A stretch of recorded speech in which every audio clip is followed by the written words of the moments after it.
Putain, mais où est-ce que je suis ici? C'est quoi ce bordel? Oh!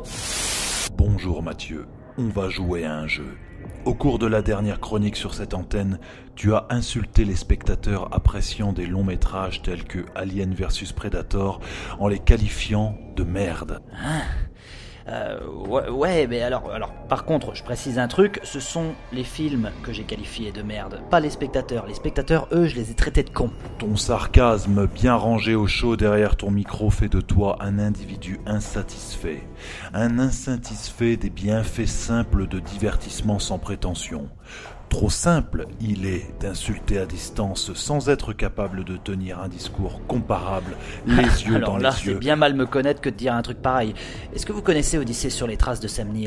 Putain, tais-toi, laisse-moi finir ce que je suis en train de te dire. Bon, l'appareil qui est actuellement fixé sur tes testicules s'appelle le casse-noisette. Ah, le truc qui chatouille là. Mais alors attends, parce qu'avant de me réveiller, j'étais en train de rêver qu'on me faisait une fellation.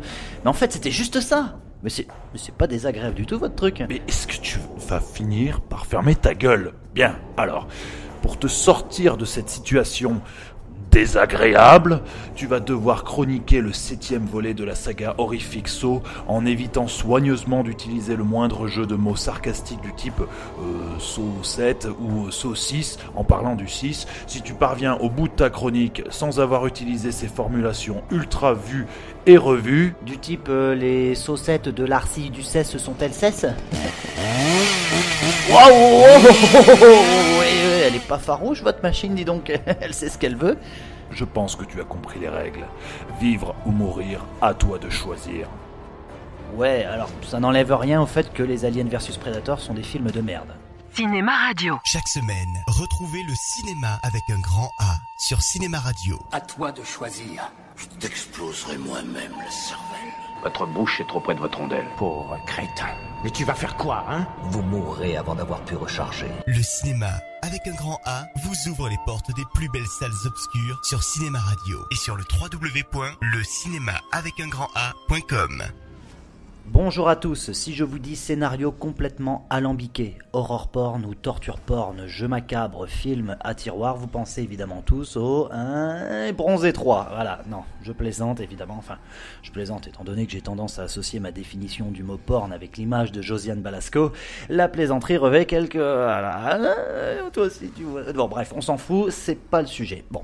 En 2004, le réalisateur James Wan, futur réalisateur connecté avec l'au-delà, s'attachant aussi bien à mettre en scène des fantômes dans Conjuring qu'à les modéliser directement en CGI dans Fast and Furious 7, ouais, elle est un petit peu sale celle-là, mais je m'en bats les couilles, se lance dans le bain hollywoodien avec un modeste film d'horreur appelé à devenir une espèce de grand film culte qui allait naturellement générer un nombre incalculable de sequels. De nos jours, la franchise Saw, c'est pas facile à dire, c'est la franchise Saw, puisque c'est de cela dont il s'agit, dont le personnage principal John Kramer devint aussi célèbre que les Freddy Krueger, Jason Voorhees, Michael Myers et autres pourritures du même genre comme Chucky, Leatherface ou Nadine Morano, entretient non sans quelques allers et retours, mais quelle franchise de l'horreur ne passe pas par là, un capital sympathie dans le souvenir des quelques-uns s'étant risqués dans les salles obscures à chaque période de la Toussaint pendant 7 ans au cours des années 2000.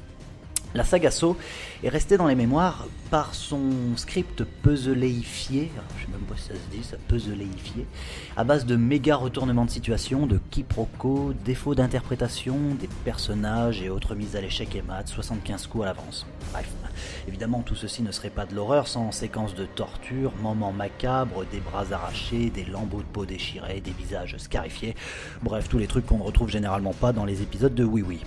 Saw, c'est 7 films d'un canon, disons, de base, plus un reboot sorti l'année dernière. Donc on va pas revenir en détail ici sur chacune des œuvres composant cette saga pleine d'allégresse et de bonne humeur, mais on va plus spécifiquement s'intéresser au dernier film avant le suivant. Voilà. Donc c'est Saw 3D du coup, hein. À ne pas confondre avec Saw 3. Hein. Saw 3 ce n'est pas Saw 3D, puisqu'il porte presque le même titre, mais il y en a un qui est en 3D et l'autre pas.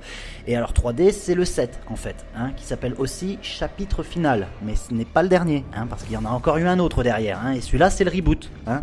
Il s'appelle Jigsaw, à ne pas confondre avec Le Mystère de la Villa Blanche, un thriller de 1962 dont le titre original est Jigsaw. Voilà. Préalablement, je ne saurais trop vous conseiller de revoir les 7 films de la franchise originale avant de continuer à écouter cet enregistrement, parce qu'on va spoiler ici comme des grosses biatches. Alors, nous sommes au cul du 6.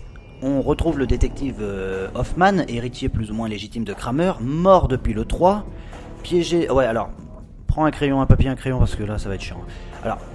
Donc Hoffman, héritier légitime de Kramer, il est mort depuis le 3, Kramer, piégé par la femme de celui-ci qu'on a découvert dans le 4, par le biais de flashbacks d'événements situés avant le premier. Ça va, t'es toujours avec moi là? Alors du coup, l'étau se resserre sur ce gars-là, sur Hoffman, qui prend quand même le temps de finir le boulot en piégeant les derniers figurants qui restent dans cette saga. Sauf qu'en parallèle, se joue la mise à l'épreuve d'un gars qui prétend être une ancienne victime de Jigsaw, alors qu'en fait, gros mytho, le mec il a juste voulu surfer sur la vibe. Du coup, piège, Hoffman finit par effectuer ce qu'on appelle au Québec un grand coup de bégo à une proximité pour s'en sortir. Sauf que, retournement, on t'apprend en fait que c'est le docteur Gordon du premier film qui gère tous les intérêts du tueur depuis le tout départ. Et ouais, du coup, il baise Hoffman, façon de parler, vous m'avez compris, il le coince dans un piège, et voilà, boum, voilà, ça finit comme ça, hein, et le tout est en 3D, voilà. Jusqu'ici, la saga Saw s'est structurée certes de manière bancale, mais plutôt logique, de telle sorte qu'un personnage par exemple était lointainement introduit dans un volet précédent, jouait un rôle plus central dans l'œuvre d'après, et finissait par se faire dézinguer dans le suivant. Je vulgarise un petit peu, mais c'est l'idée en réalité.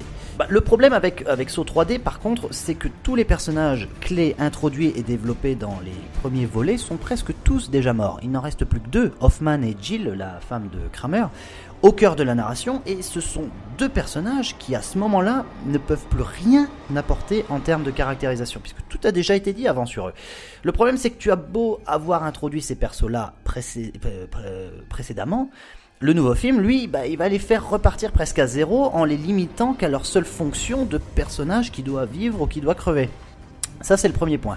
Le problème, c'est que autour de ces personnages, autour d'eux, le film se force à poser de nouveaux protagonistes qui, eux, vont devoir faire avancer l'intrigue, alors que jamais auparavant il n'a été fait mention d'eux. Pire, la saga nous dit depuis 6 films une chose, que tout ce que l'on voit correspond à tout ce qui s'est passé. Voilà, ça c'est la règle de base. Le 7, lui, nous dit par contre, par facilité, non mais attends, il y avait d'autres pièges, il y a eu d'autres survivants en off des autres films de la saga. Et ça, mec, c'est juste complètement fatal parce que ça te tue le puzzle narratif de la saga. Faire de Gordon le complice de Kramer. Ok, boucle bouclée, pourquoi pas, c'est pas l'idée la plus stupide. Mais le problème c'est que c'est tellement mal introduit dans les 5 dernières minutes du film qu'on observe presque ça comme une espèce de parodie, un pastiche, tu vois, genre la révélation de trop, mais on s'en fout, on n'en est plus là, tu vois. Le film semble à la fois se précipiter dans cette démarche-là et prendre son temps pour raconter quelque chose qui tombe finalement un peu à plat. La raison, elle est simple, c'est le background de la prod. Celle-ci, la prod ne voulait pas à l'époque, à ce moment-là, conclure trop rapidement cette franchise qui devait au fil des œuvres fonctionner en double 4-1. Tu vois, les 4 premiers vont ensemble et les 4 suivants vont ensemble. Aussi, après le 6 d'une facture plutôt correcte, l'idée était de poser 2 pièges de plus, une intro à la conclusion et une conclusion. Sauf que les chiffres du box-office tombant de film en film, et le méga hit de Paranormal Activity qui vola l'affiche de Saw 6 fin 2009 a inquiété un petit peu les producteurs qui se sont dit bon les mecs, peut-être on a fait notre temps, faut se resserrer, faut resserrer l'intrigue, et comme Avatar a relancé la 3D là il y a pas longtemps, on va faire un départ en fanfare en 3D sur un seul et unique et dernier grand volet à notre super saga de ouf. Résultat, ça a donné quoi? Ça a donné une intrigue complètement comprimée à mort et un déluge d'hémoglobine en 3D en plus. Voilà. D'ailleurs, le film est en France à ce jour interdit aux moins de 18 ans. Cela veut dire que tous les milléniaux n'ont pas le droit de regarder ce film. Alors, priver la jeunesse d'un si bel apport à la culture, c'est tellement dramatique.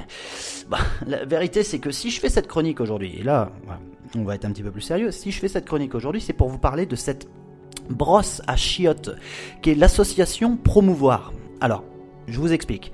En France, il existe une association de cathos intégristes capable de saisir le Conseil d'État pour faire sauter le visa d'exploitation de certains films sous prétexte que c'est violent, sous prétexte que y a trop de cul, sous prétexte que gna gna gna gna gna.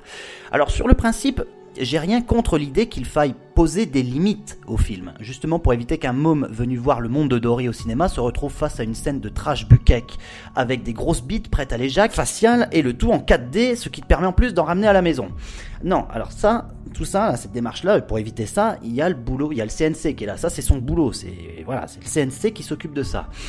Le problème c'est que Promouvoir puisse pousser le Conseil d'État à se substituer au CNC pour interdire arbitrairement des films plutôt que d'autres sur une base de critères largement contestables, ça, clairement, c'est du grand n'importe quoi. Non, parce que Saw 3D, ok, Saw 3 aussi même, et les autres, tous les films de cette saga, ils sont violents, hein, et puis on peut parler des Hostels aussi, et pourquoi on parlerait pas de 50 nuances degrés tant qu'on y est, hein? Ouais, mais tu rigoles, mais je te jure, ils ont essayé de faire interdire cette purge de neuneux pour midinette qui confond bukkake avec cheesecake. Alors évidemment, ils ont pris un rejet, hein, et heureusement, enfin, quoique, et tout cela veut dire quoi en réalité? Cette association met en lumière le décalage entre une idée de la censure et l'époque dans laquelle on vit.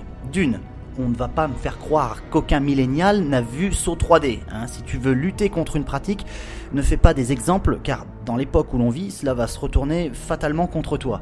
Si tu veux lutter contre une pratique, critique une démarche d'ensemble, organise des débats, prends de la hauteur vis-à-vis de ton sujet, contredis et fais-toi contredire. Mais surtout, n'arrive pas comme un gros rageux en disant « Bon, fermez tous vos gueules, je vais faire interdire ça là-bas. Voilà, ça va être ça qui va être interdit. » Sans tenir compte évidemment de l'ensemble des paramètres sociaux qui ont permis à une œuvre comme Saw 3D, mais ça peut être Saw 3D comme n'importe quel autre, de voir le jour.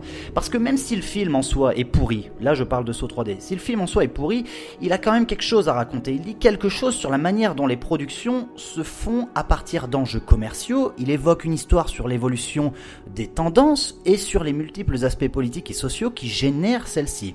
Par exemple, Saw. Le Saw, et même de manière plus globale sur la tendance du torture porn plus généralement, renvoie politiquement au choc profond ressenti dès avril 2004, donc c'est un petit peu avant la sortie du film, à la diffusion des images de torture de prisonniers de guerre irakiens à la prison d'Abu Ghraib. Pourquoi Paranormal Activity a pris le relais? Parce qu'entre-temps, YouTube a émergé, apportant avec lui son lot d'images virales amateurs. Et pourquoi Conjuring, Insidious et machin et tout ça? Parce que philosophiquement, on incarne à l'extérieur ce que l'on est intérieurement. Hein?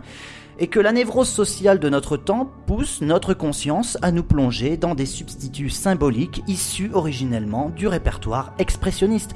Et ces films apparaissent, que ce soit aujourd'hui ou même par le passé, comme les miroirs de leur temps ou le cas présent de notre temps. Et c'est valable aujourd'hui, c'est valable depuis le cabinet du docteur Caligari, depuis Nosferatu, depuis Docteur Mabuse. En conclusion, Saw 3D, c'est de la merde, mais nier son existence, comme veut le faire Promouvoir, c'est nier ce qui définit notre monde dans toute sa beauté et dans toute sa laideur.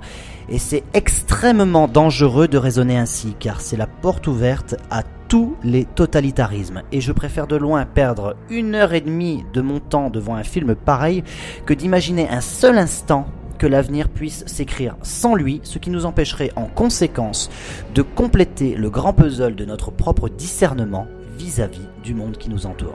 Et ça, clairement, ce serait très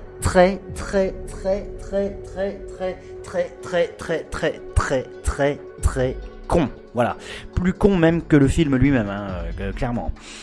Et je finirai du coup cette chronique par une petite citation que je dédie à l'association Promouvoir. Pas de saucisses, pas de saucettes, pas de branlettes. Merci, allez, au revoir, merci beaucoup. Ouais, parce que non mais je t'explique le jeu de mots, du coup saucisse c'est la bite quoi, et saucette chaussette, tu te branles dans la chaussette quoi. Et du coup il n'y a pas ni l'un ni l'autre, il n'y a pas de branlette, voilà. Ah oui, mais c'est vrai, ouais, on avait dit pas de jeu de mots avec sauce, voilà, bah ouais, puis alors là j'ai fait le combo. Alors par contre, non, mais lâche le levier, là, non mais le casse-toi, non mais lâche le levier par contre, lâche s'il te plaît. Non, mais je l'ai pas fait exprès, c'était, non, fais pas ça.